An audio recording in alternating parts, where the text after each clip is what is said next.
rental crisis is getting even worse. Not only are rent prices dropping month over month, but people are actually just stopping paying their rent altogether to their landlords.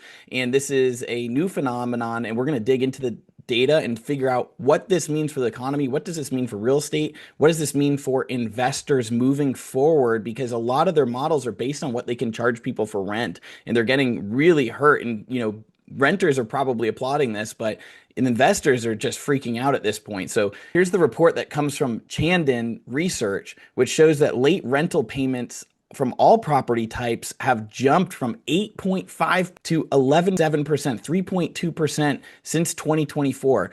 Looking at analysis in the United States, there's approximately 115 million renters across the United States, and the number of rental units is about 46 million that are occupied. And it's assuming that large operators have the same percentage of late payments. We could be looking at more than 1.47 million of units paying late rent since 2024. Now, that's a lot of people.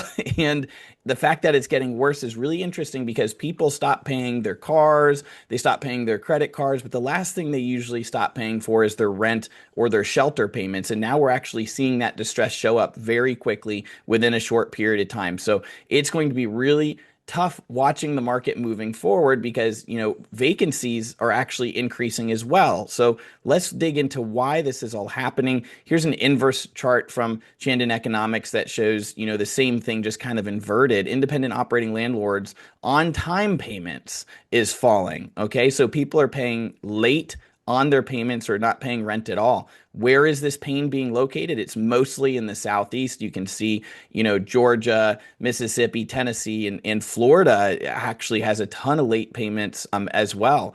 And it's getting brutal out there. And so you can see like the darker red means that they have more on-time payments. And these colors, the lighter colors here, mean that there's more late payments. So it's getting brutal out there. The consumer is freaking out. This is a report that comes from Liz Ann Saunders, and it just shows the financial situation is getting worse and worse. And there's really no end in sight. This actually is just the beginning of kind of a consumer crisis due to affordability issues. And we're actually seeing, inflation still remaining high at 2.9% since the last report last Friday. Now, what has happened and how did this all happen so quickly? Well, prices skyrocketed, from 2020 to 20.7% here in Florida. You can look across the country. Housing prices just jumped as the Fed came in and basically had their zero interest rate policy. And investors and speculators jumped in and pushed prices up of absolutely everything across the board, where it became unaffordable for renters to buy. In a lot of cases, the locals got priced out. Now, here's an interesting chart that also shows rental vacancy levels are increasing from Apartment List National Vacancy Index. They're increasing. Okay, so we're actually higher now than we were in 2020, and people are doubling up. They're staying in the same house. They're staying in their parents' basement because they can't afford the cost of rent. They can't afford to buy a house, so they have to double up or go live with their parents. And this is going to be really bad moving forward. So not only are people paying rent late or not paying at all, the rents are dropping themselves. So another study showed a 6% decline across the United States from 22 to 2024. Now, obviously, it's worse than that in specific areas. I can tell you here in Jacksonville, we have already seen from the peak in 2022 a drop of up to 20% in specific areas, and it keeps getting worse every single month as inventory just jumps on the market month after month. Here's a report that shows Jacksonville rent prices have dropped 6% in the last year. That's just 1 year. And the thing you need to understand about real estate is it moves slow. So a 6% drop might not sound like much, but it's huge in the scheme of things, because if it continues at this rate for a couple of years, it could really destroy investors. It's really good for renters if you're looking to rent, but only if the renter is a good tenant and they actually make their payment. I'd love to hear from you. Do you think rent prices in your area are going to go up or down in the next 12 months? Drop your information in the comments. My projection is that rent prices will be coming down quite significantly here in Florida as inventory continues to creep on. And one thing you got to keep in mind is There's entire communities that builders are unable to sell, and now they're just selling them to build to rent operators. So now they have these new construction communities that are all basically rentals, and it's like just pushing so much supply on the market at one point in time that it's bringing rent prices down. There's nothing that can happen. In Florida specifically, we've seen a relocation slowdown. They're down about 80% from the peak in 22. The multifamily overbuilding is just insane. And then the affordability crisis, the locals are completely priced out. And now what we're seeing is sellers who bought in the last 2 years who want to move and want to rent out their properties, they can't rent them out. They're underwater because their monthly payment is higher than what they can rent it for, and they're not willing to lose five, six, seven, $800 per month. And so they're basically going to short sale. And so this is a problem when rents drop. That alternative becomes unavailable to them if they're underwater on their house. And so here's the reality of it. Buying a home in 2025 costs 43% more than renting one. This is crazy. Look at this chart. I believe this comes from realtor.com, but we're way beyond the realms of continuing this bull market that we've had for the last 14 years. It's just not possible when the opportunity cost is I can actually rent for something so much more cheap. The same exact product I could get a mortgage payment for, maybe I can get for five, seven, $800 less if I just rent that same house and don't have to deal with the cost. Now, what happened? The cost of buying a house and the mortgage just skyrocketed. Here you can see it's up, basically 90% over just a couple of years since the 2020 time period. And it's just because prices have just exploded. Monthly payment, 90% increase in 5 years. This is a good way to look at it. You can kind of see how it's just gone from 1,500 on average to basically 2863, which is insane. We've never seen anything like this in such a short period of time. We basically packed in, 5 years of growth, for like a 50-year period. It's just out of control.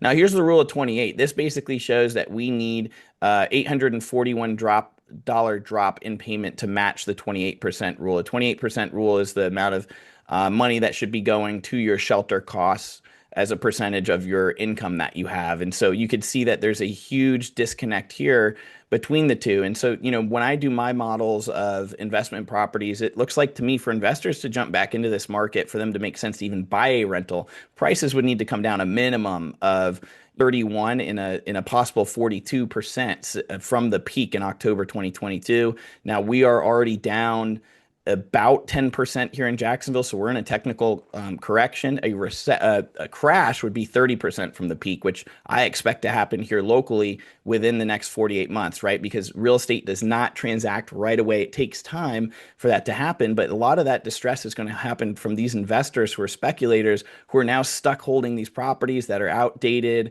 They're not in good condition, and they're trying to rent them out. They get scared because the rents are going down. They try to sell them. They can't sell them because they're out of date, and they have to take a massive price drop, and they lose all their equity, and sometimes in a lot of cases more than that. So what are the tenants doing? They're being smart, right? They're renegotiating leases. They're asking for 3 months rent. The power is absolutely with tenants now, even though a lot of them aren't paying. But if you're a well-qualified tenant with cash in the bank, this is really great, and we expect this to level off over time.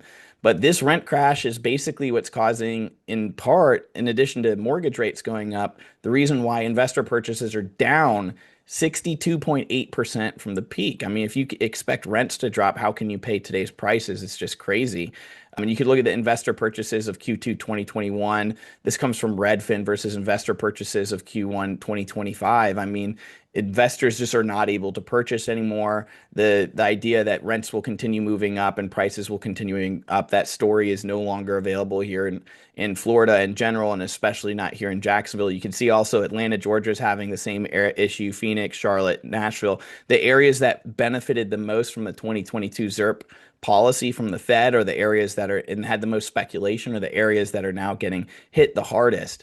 Now, that's no different on the Airbnb side, right? Inventory is going up across the board. Not only are rental inventories going up, but short-term rental inventories are going up. The amount of properties available are going up. And the listings on the short-term rentals have skyrocketed. This chart blew me away. 75% in listings since 2021, which is hurting the Airbnb market. And their occupancy level is then dropping. So again, this is the most scary thing is once these builders start building, it takes about 2 years to complete a cycle on multifamily in a lot of these communities, another phase is the inventory just keeps stacking. And I can tell you right now, they are still building. You can drive around the city and you can see every single community continue to build because they need to finish their project because they already broke ground. They have the contractor agreements, they have the lending already set up. So the new homes for sale in the South are already worse than the great financial crisis level, and we expect them to continue moving up. A lot of them are trying to get out as soon as possible to not lose money and break even. We're seeing stuff that builders were selling for $500,000 that are, they're selling to investors for 300,000 just to get their money back out of the deal and to walk away from it. So, but those will be turned into rentals, right? So a lot of those won't be resold anytime soon. They're going to be turned in. That's the plan for them. And that'll bring a ton of supply of rental inventory into the market. Now, this is another deeper chart. Look at the blue, as many new home inventory under construction, not started, and then the completed ones. And it's just moving up in all directions. This is all the way up to January 2025. I look forward to getting an updated chart for you guys. But frankly, a picture says 1,000 words. Look at this. This is already what you can barely see the word Jacksonville. This is what the chart looks like for active inventory. I can tell you the first thing a seller does is they contact us. They want a rent analysis. They find out that the rent is not as high as they thought they could get for the rental. And then they try to sell it. They can't sell it because it's outdated. And then they have to short sale it. They have to stuck in this decision, this financial decision, because there's no good way out except to fire sale the property and get out of it because the rental income won't cover their mortgage payment, especially if they bought 2022 through 2025. And this is a huge problem, especially because we see rents going down and we're seeing rentals not only go down, but they're sitting vacant for like 3 to 4 months before they're getting rented out. I mean, that just kills your entire profit because you still have to pay the mortgage payment during that. So in sum, rental market is completely overbuilt in the South. Consumers not paying rent is increasing, which is very scary. Vacancy is increasing. The consumer is completely maxed out. You can already see the distress from the credit card market and the auto market delinquencies, which are already near or over the great financial crisis levels. So I'd love to hear from what you're seeing on the ground. Are you seeing distress from friends? Are you seeing people doubling up in their houses because rent's too expensive and they can't afford to buy? Love to hear from you. And as always, if you have any questions, shoot me a message. I love chatting with the audience here. My email's down below in the notes, and you can always subscribe to my Think Big Question Everything Substack. We have about 27,000 subscribers, so you can always get up to date with the new charts that come out each week and our take on it. So love to hear what's going on in your world. Drop a comment below and a like. Appreciate you guys. See you later.